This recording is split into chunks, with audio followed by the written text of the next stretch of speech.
I just want to thank everybody for coming. I am so thrilled with the turnout. I can't tell you how excited we are. A library is not a library unless it has people in it.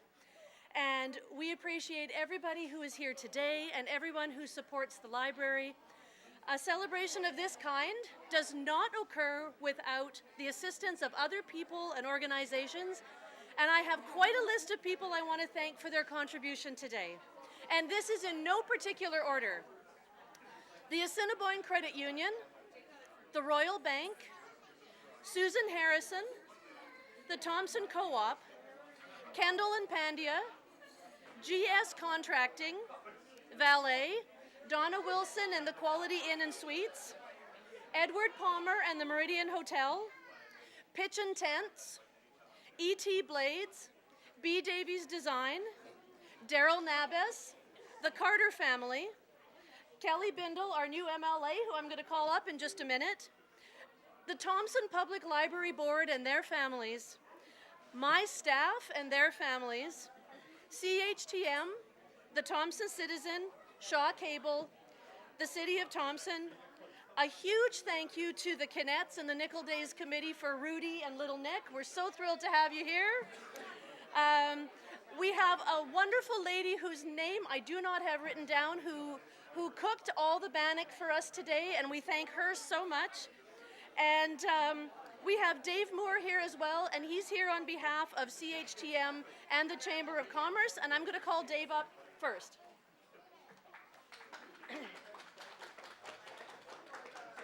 Well, thank you very much. It's my honor to, from Arctic Radio 610 CHTM, to be here and show support for the library. The library is very important to this community, and she's a big supporter of the radio station for us. We do a little bit of on-air to help promote, and this is one of the jewels in the crown of Thompson. Also, I'm here on behalf of the Thompson Chamber of Commerce to say well wishes to everybody at the library, and this really is a tourist attraction. It does bring, I know this because every time my family comes to town, I make sure that they come here to the library, and they ask to come to the library. So this does bring a lot of people to town. It's a northern library. It brings a lot of people from the outskirts to come here. So this is really important to support the library and get behind it. So thank you very much. Thank you. Oh, and Sue O'Brien, she has her regrets. Again, her father-in-law, Doug O'Brien, Tom's father, passed away last week in Flin Flon, and that's why they can't be here. So they regret, they wish they could be here, but they well wishes to everybody at the library. So congratulations from them too. Excellent. Thank you. Kelly.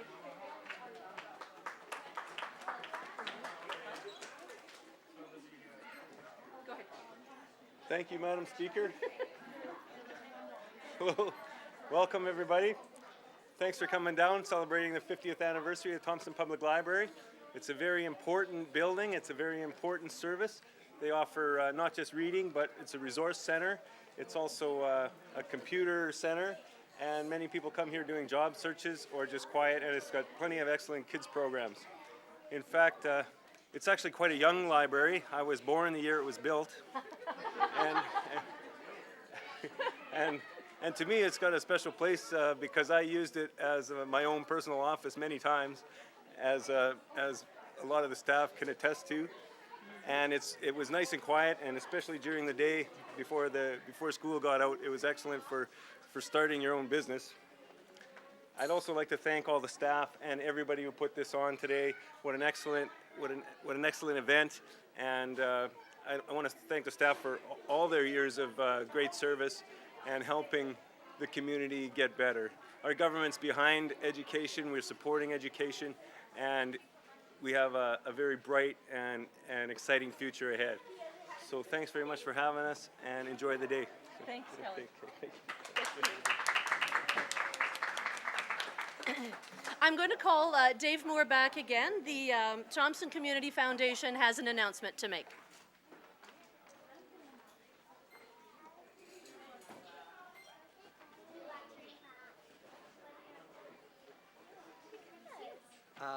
Thank you, Cheryl. It's again that we need to support the library for all the good things that it does. If it doesn't get the support, we won't have a library. I know they're closing all over the world and all over Canada because we've all gone electronics, but there's something about a feel about a book and a magazine, and it's important to be here, and we need to support them as much as we can. So having that in mind, the Thompson Community Foundation has some money that we'd like to give you. I brought a check. It's not going to fit in an ATM. I get that all the time. But there will be the official check, of course, but we wanted, since you're having a big event here, we wanted to do the presentation here. Excellent. So I've also got Sherry, our president. She's going to come here and join me.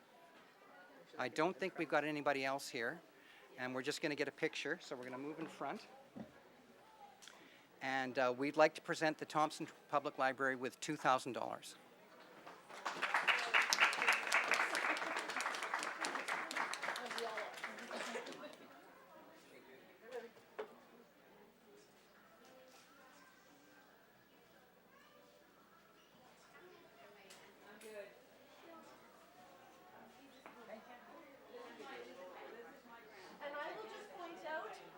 I'll just point out that this money has gone to buying 4 new chairs for our teen area, and we have children sitting in them right now. They will eventually get moved down to our teen area because we know we want as many teens to use the library as we can, and we do our best to encourage them with funky seating and an area of their own. So we thank the Thompson community so much. They have supported us in many projects over the year, and there's so many things that we couldn't have done without their support. So thank you very much.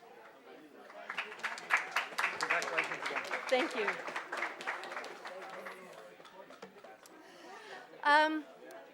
I know that we have a representative from Valet here today, if he could wave.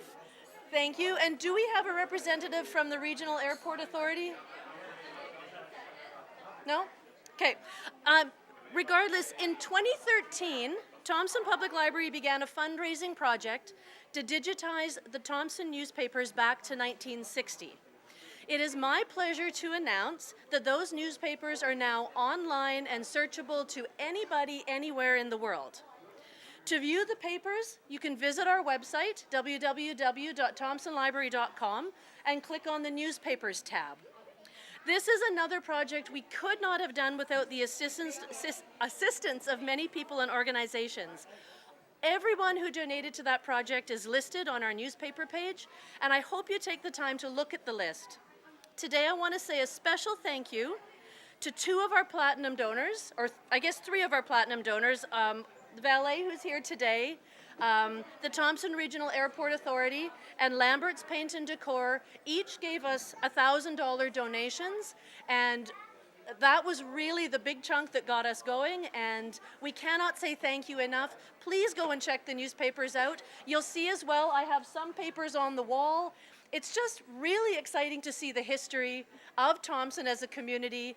I think I have a few others sitting at the front desk somewhere that basically announced Thompson opens tomorrow. So it's really kind of neat to look back at that history and to be part of that history. I also want to encourage people, it is our 50th anniversary. We have a photo album sitting on the display there.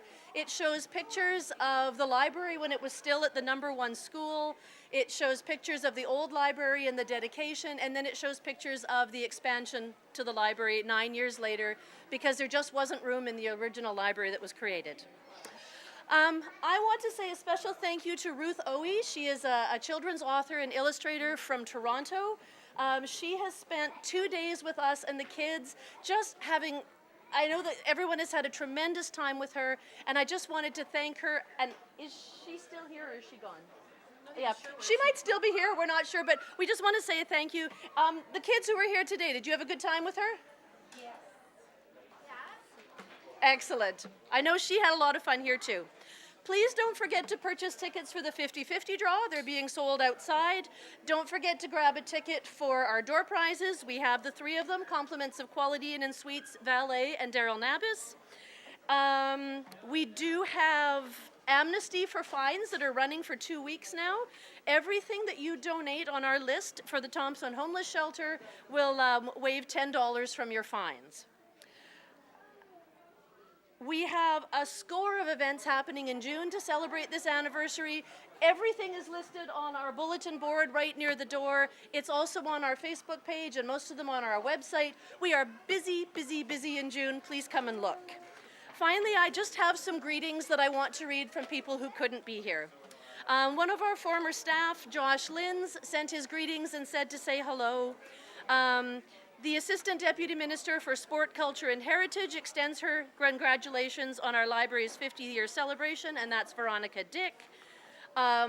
Rochelle Squires, who is our Minister of Minister of Sport, Culture and Heritage, asked to convey her regrets that she couldn't be here. Kelly, of course, is here, and she congratulates us on our 50 years. Mayor, Council, and Gary Sepatelli are out of the city to attend a conference in Winnipeg, and they're not able to attend today. However, they send best wishes for a successful celebration of our event, and Mayor Fenske has declared June 2016 as Library Month in the city of Thompson. A former patron wrote, "When my family moved to Thompson in 1962, the library was located in number 1 school, now called Juniper. I rode my bicycle to the library every Saturday to take out a stack of books. Mrs. Peggy Henderson was the librarian, and she now lives in the same retirement residence as my parents. I was delighted with the new library. It was so big and modern. It's hard to believe that 50 years have gone by. As a teenager, I spent a lot of time there, and as an adult, I have had a membership card over the years. My children and grandchildren are users of the library today, so that makes 4 generations of readers in my family over the past 50 years. It's been a wonderful asset to our community, and everyone's hard work and dedication is certainly appreciated. Happy 50th anniversary, Thompson Public Library. You have every reason to be proud. Susan Harrison." Peggy Henderson was the first librarian here in 1966, and her son said, "She asked me to contact you and say she was pleased as punch to receive the invitation to attend the anniversary picnic. However, she is nearing 90 and not as mobile as she once was, and regretfully cannot make the journey up north.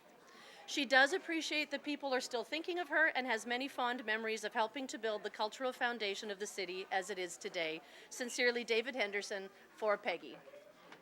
And finally, Ray Ryan, who was also a former administrator here, says, "Thank you so much for the invitation. It would lovely to be there, but I thought I would send along these reminiscences. As just the second administrator of the library, following the inimitable Peggy Henderson, I had big shoes to fill. As a longtime reader and book lover, I thought I'd died and gone to heaven. There was always so much to do, and it was all interesting. I remember the high school pages who reshelved the books. They were great, and we couldn't run the place without them. Carol Parento was a wonderful children's librarian. She created a terrific children's section. We also had the opportunity of hosting a visit by Robert Munch. For that event, we had to have advanced tickets in order to control the number of people in the building, since the fire department has firm opinions on such things. He told some of his stories to the light of the children and adults present and made up another one on the spot. I still have the autographed copies of his books that he signed for my son, and I read them to my grandchildren. Pouring through catalogs and deciding what to order was great fun. We cleaned up the periodicals section. We decided to organize and add to the reference section.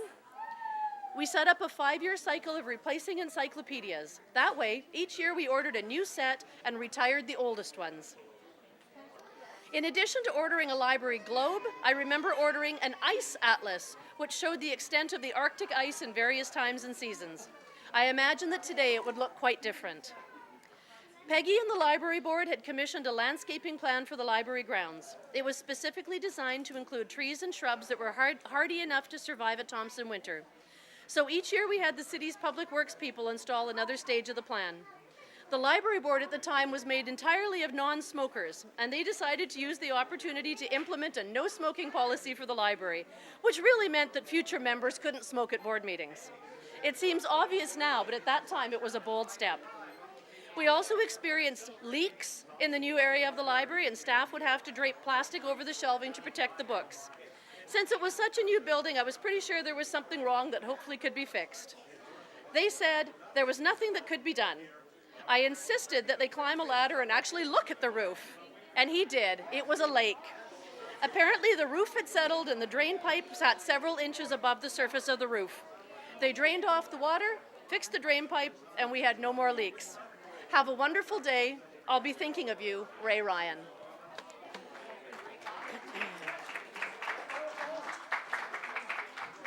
We've had a wonderful legacy of staff and board members and administrators working here, and I must say I'm proud to be part of this, proud to be part of the heritage of the library. Thank you again for coming.